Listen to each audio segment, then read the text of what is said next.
We're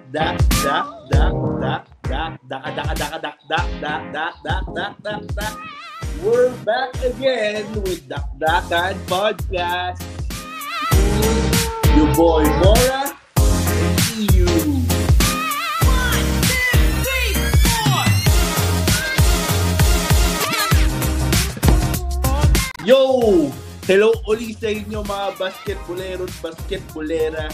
We are back with another episode of Dakdakan Podcast. Again, I am Mora, and with me is the one and only EU. And we are hosted by the almighty, all-powerful Sed. Ayun, musta ka naman, Mora? Pare, okay naman ako. Grabe yung basketball the past few days, pare.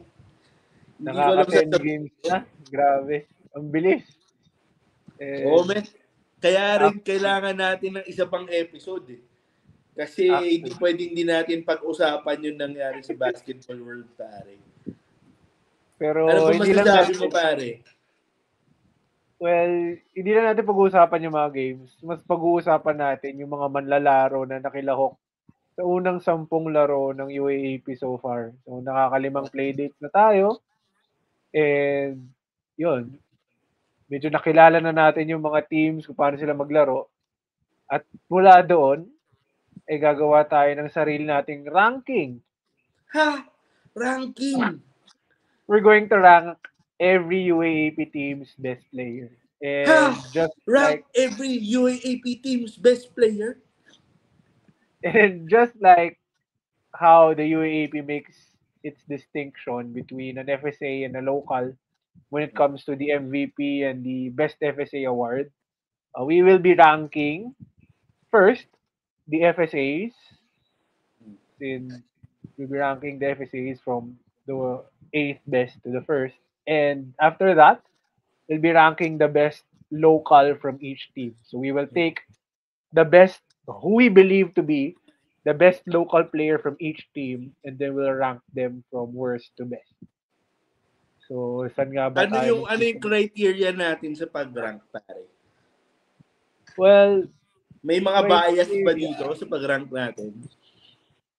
We'll try to be as objective as possible. Siyempre, we'll have to consider their role in their team, how their start to the current season is, and what their potential is for the rest of the season. But most of this will be based off of their performance in their team's first 3 or first 2 games in Season 88. So with that, wala nang patumpik-tumpik pa. We'll start with the FSAs. And with the FSAs, I'd like to start at number 8.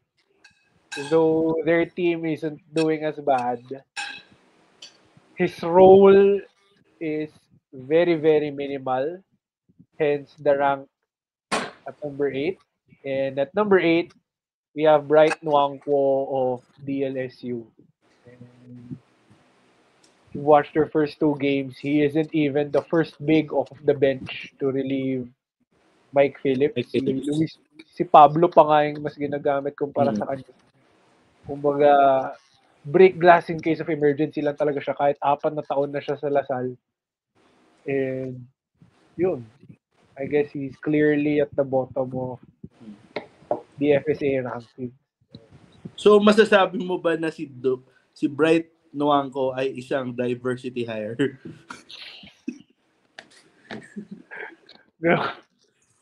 Hinire siya pang inis lang kay Kinito para to keep him grounded. Yeah, may FSA pa rin tayo.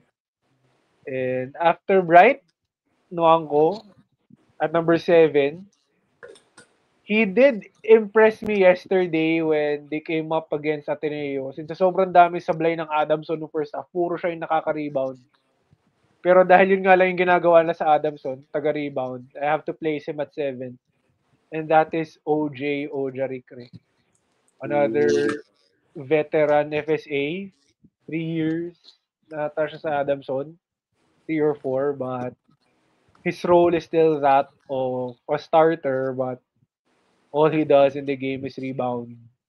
And offer minimal rim protection kasi he isn't as good at rim protection compared to the rest of the FSAs on this list, which is why I have him at 7. So, agree ka ba so far na 8 si Nwangko, 7 si Ojarikre? O tingin mo ba dapat may ibang mas mababa? Yeah, actually ako kaya hindi rin ako masyado nagre-react pare. Agree ako dun sa ranking so far. So magcha-chime in na lang ako pag I would feel otherwise. Pero so far so good pare. I agree with the rankings. Okay, so number 8 si Nwangko, number 7 si Ojarikre. Number 6 is who I think a one and done FSA kasi feel ko mapapalitan siya next year. At may Oh. papalitan si Potter na Juicy, hot take pare, hot take. hindi, kaya siya one and done kasi feel ko mapapalitan siya next year. Or Mm. kung pwede na yung dalawang FSA, siya yung second sa list. Kumbaga, yung number 1, yung bagong darating na 7-footer. And that is Francis Noruka of UP. Okay, he did impress yesterday with that dunk over Robles of UE. As in, nung nakita ko dumadagundong siya pababa, natatakot ako na baka maging turnover, baka maging kung ano. Pero grabe, dinakdakan pa rin niya yung UE. And his energy was quite infectious yesterday, their game against UE. Kasi the starters didn't do much no simula. But when he came in with Palanca and Remogat, they turned the game around against UE. Tapos lumamang na agad sila. So, but that's still not enough to place him above the other FSAs. Doesn't mean he's not good. He's good in his role as an energy bunny, as a high-flying FSA who could catch logs and finish at the break. And I think he settles fine at number 6, and that's Francis Noruka. And speaking of great games yesterday or last Sunday, if Noruka had that memorable dunk, this guy finally had a breakout game for Ateneo. And it was nice to see him receive drop passes of Sean Tuanyo, of Jared Bahay. And that is Divine Adili of Ateneo. He didn't do as well in the first 2 games because they said he had a back injury. But he looked healthy and spry yesterday. He finished with 16 points and 6 rebounds and was even named the best player of the game. And he held his own and finally had glimpses of what Ateneo saw in him when he played for the New Era High School before he went to Ateneo. And hopefully, as Atenean fans in us are hopeful na yung rank nito na number 5 ni Divine Adili tataas pa. Kasi pare, one word Divine Adili kagabi. Kahapon pare. He looked divine. Actually, hindi na kinailangan ng ano. Parang yung dikit na laban with Adamson, it needed divine intervention. Kaya dahil lumayo. So, congrats to him on winning player of the game yesterday, but yun. He's still at 5, which is pretty good for a legitimate rookie UAAP FSA. Pero in other seasons, you'd say na, uy, pwede siya maging rookie of the year. Pero may mas magaling pa sa kanya mamaya. Okay. So, yun, yung bottom half natin, si Bright Nwangko, OG Ojarikre, Francis Noruka, and then Divine Adili. So, sila ang bottom ng ranking natin. Sila yun nasa lower half. Huwag naman bottom, lower half. Okay. Achievement Ba't binago mo yung term, pare? Bakit mo binago yung term? We have to be politically correct. Okay. Okay, so yun yung yung lower half. Now, we start the upper half at number 4 with a FSA that's on his second year. He once grabbed 23 rebounds their opening game against Ateneo. Sadly, di pa sila nananalo, but I still have him at 4th. and that is Mo Konate of FEU. Actually, naawa na ako sa kanya kasi babad siya ni Coach Sean Chambers. If I remember correctly, he only rested for 51 seconds against Ateneo. Kasi ganun siya kakailangan ng FEU. Ganun kakailangan yung rebounding, yung inside presence niya. And he's delivered in the first two games. It hasn't delivered any wins. But I'd want him protecting the paint compared to the lower half of the FSA's mentioned earlier. That's why I have Mo Konate at number 4. And on the flip side, speaking of Okay. rim protectors, ito namang rim protector na to, though yun yung trabaho niya, he's more effective than Mo Konate. And it has led to a perfect start for the NU Bulldogs. And that is the comeback, the, the returning FSA of NU, Omar John. And I think last year, Diasana really deserved the FSA spot over him sa, based on their preseason performance. Though I think he used that as motivation to be even better as a rebounder and rim protector this year. And they've dominated both UE and FEU because of his inside presence, which is why I have him at 3. Sorry pare. And Natatawa ako kasi Senpai focus kay EU. and Pare mukha siyang taga Bohemian Rhapsody dun, no? sorry. masyado bang madilim. Hindi naman. Hindi ko nabuksan Para ilaw. lang kakanta ka ng Mamma Mia Figaro.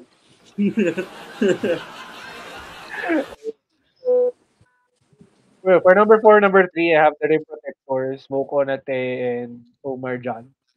Talagang mas may bias lang din talaga ako sa rim protectors kumpara sa energy guys na FSA. So, yun. And for our top 2, at number 2 is a guy who been shied away by other teams to be their FSA, but he stayed loyal to his beloved UE Red Warriors, Yes, and that sir. is the very Momo Way. And you gotta feel bad for him. Lalo na kahapon laban sa UP to see Noe Remugat and Connie Stevens on the other side of the floor dominating and leaving him behind to carry the punches for UE, who are happily at the bottom of the list. He's performed really well. It's what you'd expect of Precious Momoway given his career in the UAAP. Pero di ko pa maintindihan, as I said earlier, yung sidestep balibag niya to end the game against Ateneo. Sidestep Tingin mo ba half-court justified na cut, tumira siya ng pare. gano'n? With 6 seconds left. As in, sobrang, ba't niya ginawa yun? Nainis na ba siya sa teammates niya na di siya binibigyan ng bola? Or ganun Tingin ba kalaki niya siya si tiwala niya KD? sa sarili niya, pare. Sa bagay. Pero Number yun nga lang, 35 nga rin tama naman ba yung desisyon niyang pagkatiwalaan sa sarili niya?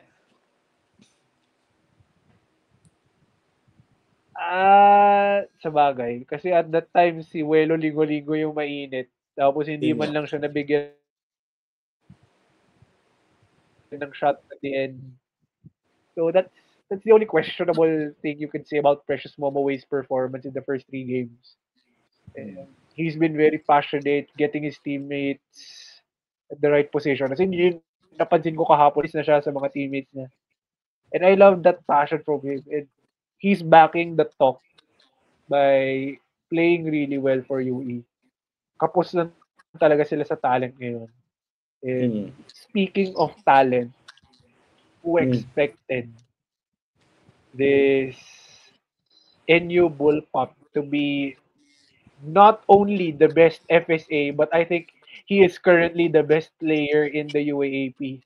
And that is Collins Akowe. So siya yung number 1 FSA. Undoubtedly, he's the best FSA. If we had to rank the best player overall, siguro meron pang debate. But amongst the FSAs, Collins Akowe is definitely the best player. Uh, he scored more than 20 points in both games. And for his second game against LaSalle, he actually played with the flu. Tapos ganun pa rin yung With stats niya. with a flute? Di siya mo hindi siya, pare. hindi siya Pied Piper, pare. Ano, he played with the flu. Okay, Nilalagnat na raw siya nun. Pero, Flu game pare. yun, flu game ni Collins Akowe. Pero, he still held his own and even outdid the MVP frontrunner in Mike Phillips. And, He had the yun. flu pare, but he flew. I think, to put up 20 and 10 at least against last year's finalists, that's unheard of for For a an rookie. FSA. For a rookie FSA. Yeah.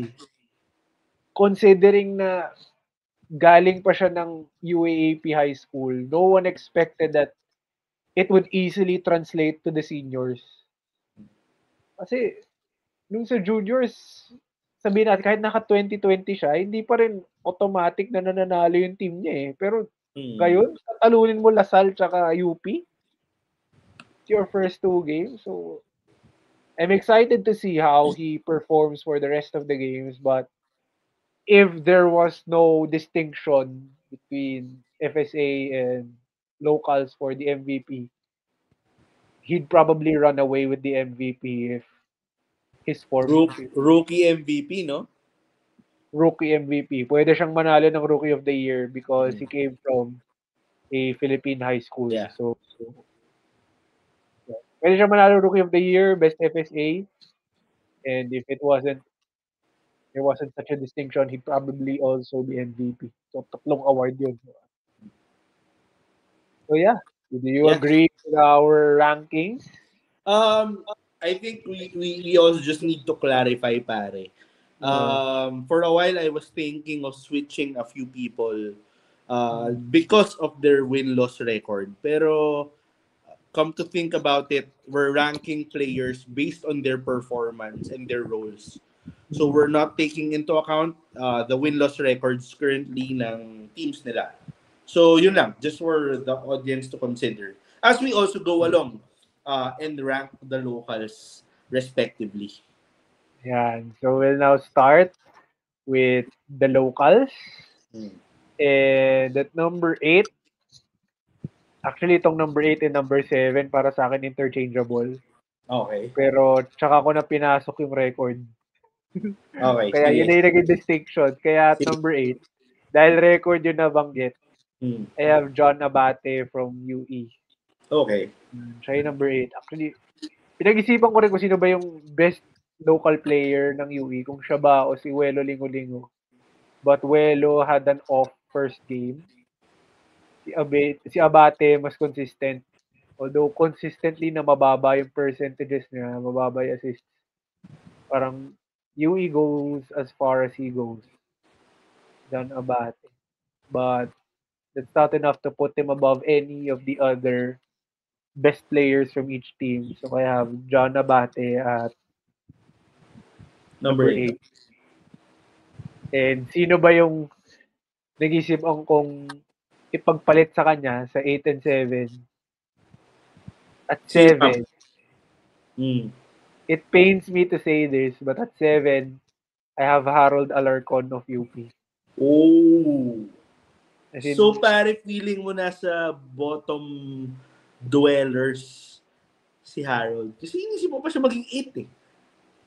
Oo. In terms of performance so far, if you remove his third game, which was against UE, na 2 points lang siya, he'd undoubtedly be number 7. Parang kaya lang ako napaisip dahil nga 2 points lang siya sa third game, pero hindi siya masyadong pinalaro. But in the first 2 games, he did score in double figures, but just like Abate, it was very, very inefficient and very, very streaky, which isn't what UP needed to get over the hump against UST and Adamson respectively.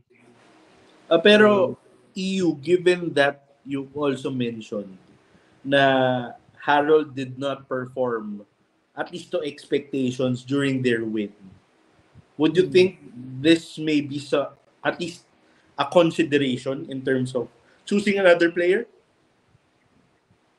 well, compared to the other players, mas may consistency yung ibang players eh. Yung top 6, mas may consistency. Hindi, I They mean, did it for another player from the UP UP. Fighting.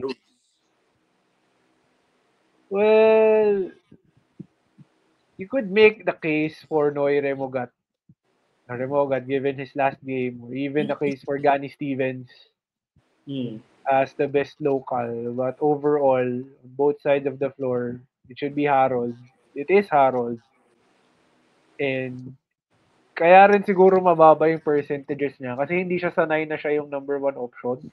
Okay. Usually, he'd have JD setting the table for him. He'd have Francis Lopez in the wings. He'd even have QMB at the post. Tapos pwede siya maging secondary playmaker or scorer. But now that the defense is focused on him, it's still quite impressive na naka-double figure siya sa first 2 games. Given the amount of mouths you have to feed in UP. But it's still not enough to bring him above the rest of the field. Okay. So And number 8, I actually agree with the current ranking so far. So number 8, John Abate. Kailangan natin masanay sa Abate. Oo. This year For lang a while, pinalitan ng tinatawag siyang abit, pare. Abate. Pero, ayan.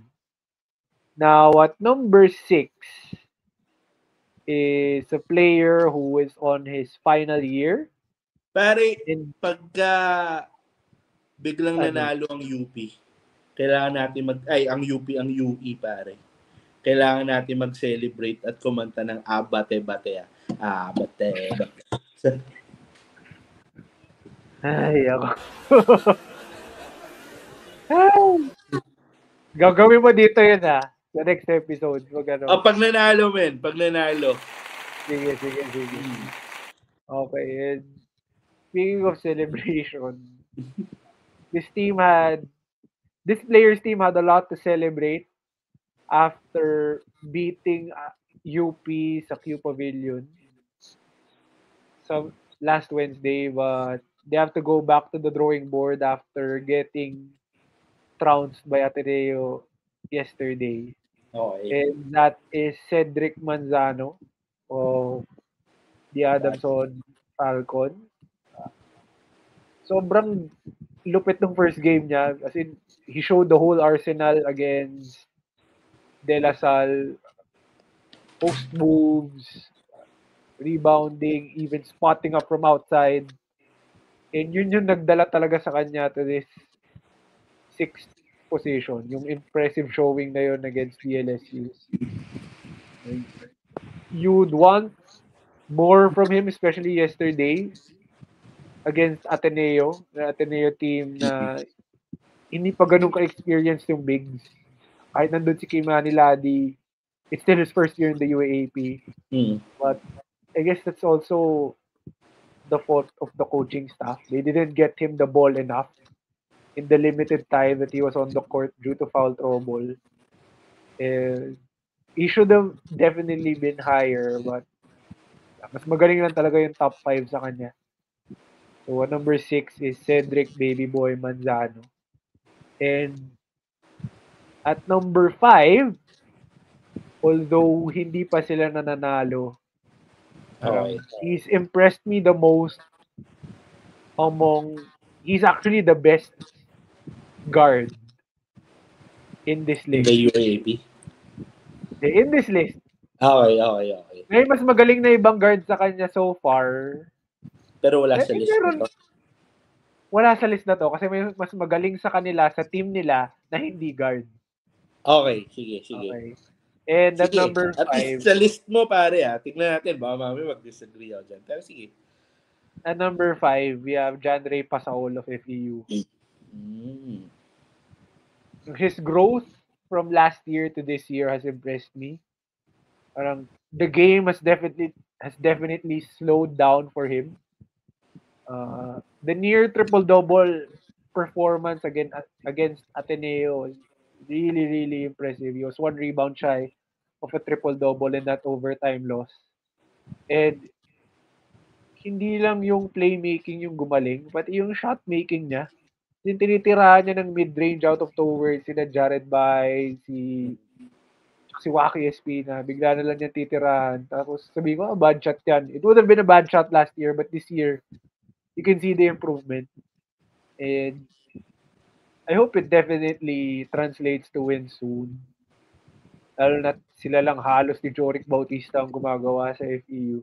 Speaking of Joric Bautista, pare, couldn't you make a case or a similar case for Joric Bautista to be the best player of the FEU Tamaraws? Para sa akin kasi, although Joric is the better scorer, in terms of being an overall player for the team, si John Ray talaga eh. Si Joric kasi is more of a gunner. He's more of an isolation scorer. Or you'd set pin downs for him to get him free from three. Pero sino ba yung nagsiset up nun? Si John Ray Pasahol.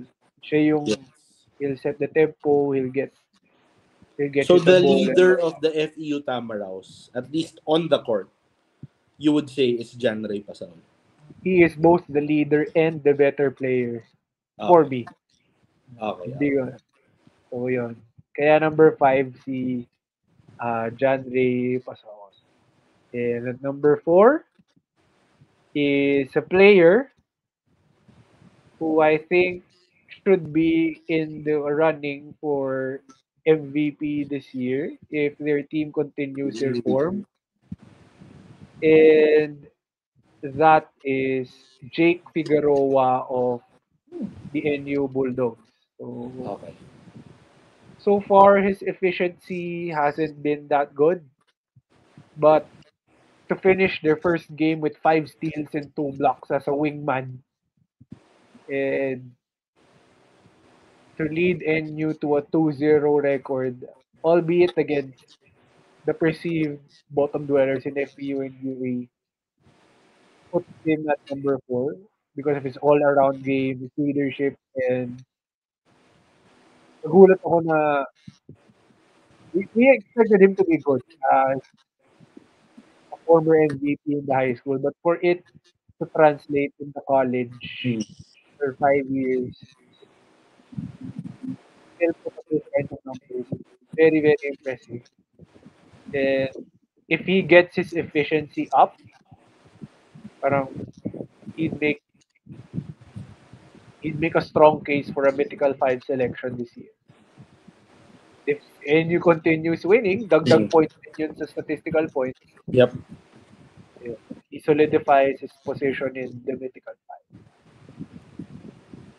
Number 4, Jake Figueroa. So recap lang. So far, number 8, John Abate. Number 7, Harold Alarcon. Number 6, Cedric Manzano. Number 5, John Ray Pasaol. Number 4, Jake Figueroa. And at number 3, is a one and done player. And he's undoubtedly been the best player of the Ateneo Blue Eagles in their 3-0 start, and that is Kimani Ladi. Yeah.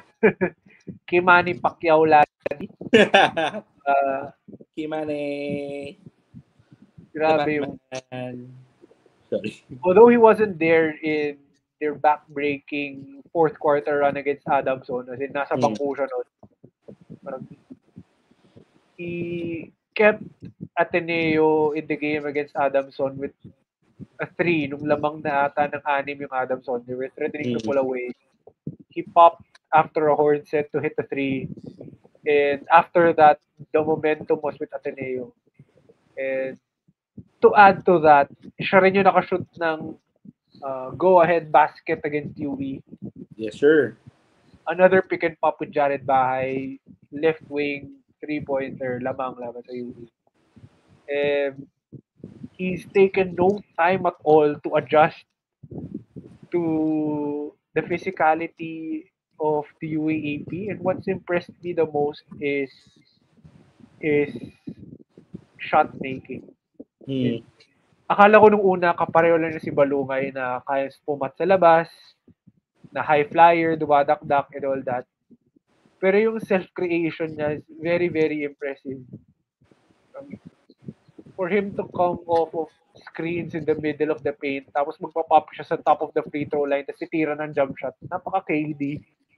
Na kung Yes. saan ba siya pwedeng tumira, he can Hmm. face up, he can pop out to the three-point line, he can post up. It's very, very impressive. And without his scoring and without actually the performance of all the trio of one and done, si Dom Escobar, Jaden Lago, tsaka siya. I think Ateneo would probably be 0-3 by now. So, Kibadi Ladi, definitely Ateneo's best player. And he lands in our top 3. With that, Okay. we now go to number 2 and number 1. So, May at tanong ako, number bro, 2, bago tayo mag number 2 and number 1. uh, Is it parang is it necessarily the case that the best player of each team is also its most important player? uh, I'd say, huh, I particularly think hindi. not Pero really. Sige, give an example. Oh, pare, nasa Ateneo na tayo, feeling ko as much as um very appreciated and very needed yung help and the scoring that Kimani Ladi brings. I think Jared Bahay is still the heart and soul of the Ateneo Blue Eagles. sa bagay, you could say that, okay, as the lead guard, Mm. he is the most important. Parang, Kimani is indeed better than him, but Yes. he sets the tempo, he gets his teammates involved. Actually, kahapon nga, he only scored 3 points, but he had 4 rebounds, 6 assists, and 1-2 steals that led to fast breaks that broke the game wide open. And if the guard play isn't as consistent, lalo, sa totoo lang, iffy yung guard play, point guard play ng Ateneo kasi don't know what to expect from Ian Espinosa at all times. Mm. And the Na-thrown out same na siya kahapon. So, the same way na yeah. I think meron kang future pick. At least na-anticipate ko lang pare meron kang future pick na is the best player of the team pero hindi rin siya yung heart and soul ng team niya. Or that's what I would like to think. Tingnan natin yan. Okay. Tingnan natin So, Feeling ko lang. I'm just anticipating your future picks. okay. Trying to think how this... Itong number 2 at number 1, actually, kung kanina yung 7 at 8, pinag-iisipan kong pagpalitin. Itong 2 at 1, pinag-iisipan ko rin pagpalitin. Pero, Ooh. Okay. I'll settle at number 2. We have Nick Cabanero from UST, and at number 1. Okay. Mamaya na yung number 1. Kasi, Sige. yung pagiging number 1 niya, debatable eh. Oo Kasi nga, kaya nga eh. we are not even sure if he's the best player. Bakit may number 1 na dyan? Di pa nga ako nag-agree kung sino man yung number 1 na yan. Yeah, okay lang. Sige, So, at number 2 is Nick Cabanero of USD. They're 2-0 against last year's finalists. And this is mostly because of his 27-point explosion against DLSU in their comeback win. He's definitely leading UST by example along with Colin Sakowe. Mm. Sinasabayan niya yung energy ni Colin Sakowe kahit na mas matanda na siya, kahit fifth year na siya. And he is desperate to make his final year count. Kasi sa totoo lang, this is UST's best chance. Parang, this is the last year of Kyle Paranada, Fortsky Padrigao, and Nick Nick Caballero. Caballero. Yes. And to add to that, who is probably the best FSA so far in Colin Sakowe, I don't think he'll be overtaken by anyone anytime soon. Unless unless Divine Adili, I guess, carries Ateneo or something. Uh, this is their best shot at winning a championship. And Caballero is playing like MVP candidate. Mm. But even with that, even with the 2-0 start, I still believe that he is the second best local among all the best locals in each team, Okay. behind Mike Phillips of TLS. Ooh.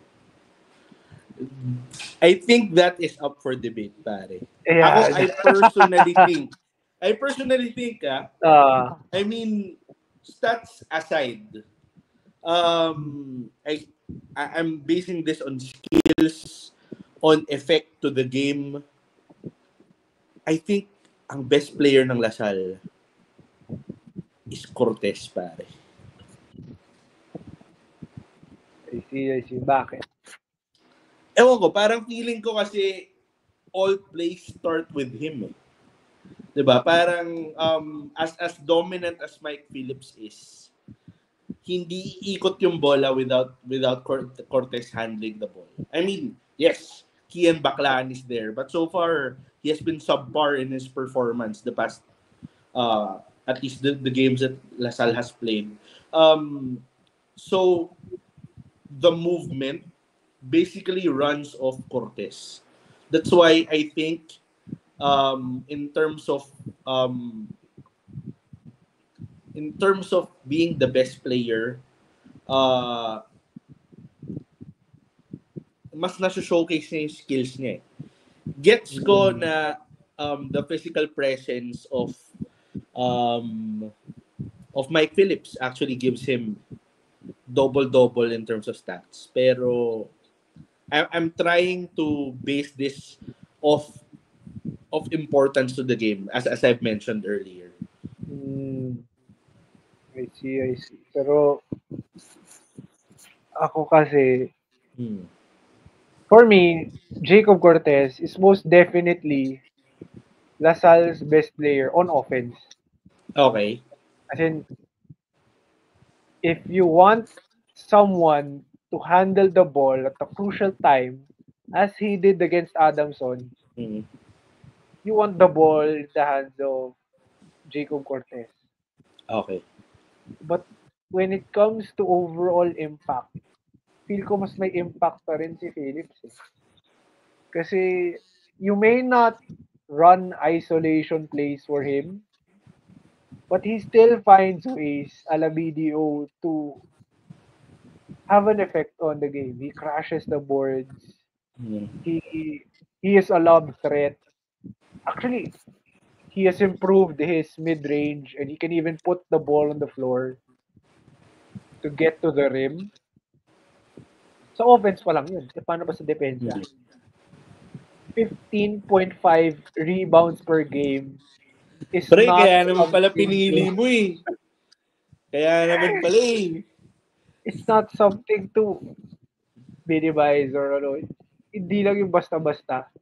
In the game, in a league where the FSAs dominate the ball, for Mike Phillips to be averaging nearly 16 rebounds per game, along with 1.5 steals and 2 blocks per game, I still feel that he is both the best player and the most important player of the LSU. Okay. Kaya Point taken. I think Point taken. he's been better than Actually, Caballero. And after hearing your thoughts, na-realize ko rin na perhaps I'm just thinking all about how the plays are run. Iba rin yung effect ng having enough or producing enough difference to the game without even touching the ball. So yeah, okay. Sige, I would agree with Mike Phillips being the best player for LaSalle for now. And to think na actually in their loss against UST, Mike Phillips was a +2, Jacob Cortez was a -7, even if he put up stats. Parang, the team was hindi perfect yung plus-minus, but you could say that the team was better with Mike Phillips on the floor than it was with Jacob Cortez on the floor. So, yun lang. Kaya rin siya yung best player ko. And siya rin yung best local player in the UAAP.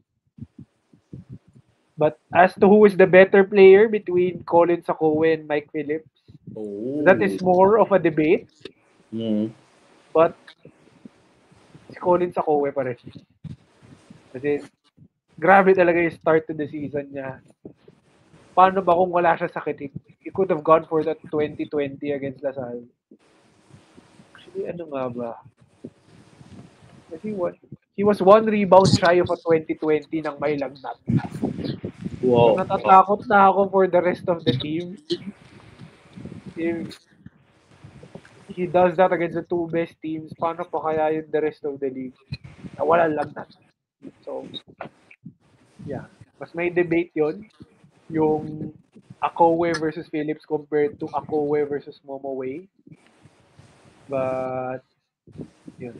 Colin Sakoe is a scary, scary player, and I'm scared to see how Ateneo fares against him. Yun. So, recap. Sige. Recap. Number 7, Alarcon. Number 6, Miglano. Number 5, Paul. Number 4, Figueroa. Number 3, Madi. Baka ma-flash mo, Sed, habang nire-recap natin para and number 1, hindi naguguluhan yung audio. Yeah. Yan yung FSA. Yan yung FSA natin, man. And with that, that's the end of our episode. Hope you enjoy this debate. Kayo ba? Yes, Sino ba sir. rankings nyo? Agree ba kayo sa best players per team?